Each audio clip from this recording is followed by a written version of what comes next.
Laçında isə İqtisadi Əməkdaşlıq Təşkilatının Qadınlar Forumu keçirilir.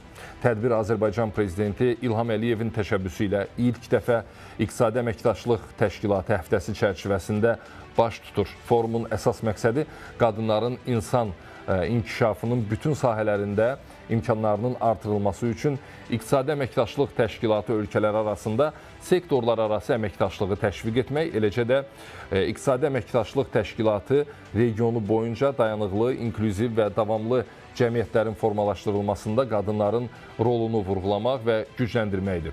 Tədbirdə iqlim davamlılığı üçün insan inkişafında qadınların rolu, təhsil vasitəsilə qızlar və qadınlar üçün imkanların artırılması, rəqəmsal inklüzivlik, innovasiyalar, təcrübə mübadiləsi və digər mövzular müzakirə olunacaq. Forum eyni zamanda İqtisadi Əməkdaşlıq Təşkilatı regionunun müxtəlif ölkələrindən və aidiyyəti beynəlxalq tərəfdaş qurumlardan olan qadın rəhbərlər arasında dialoq, əməkdaşlıq üçün platforma rolunu oynayacaq.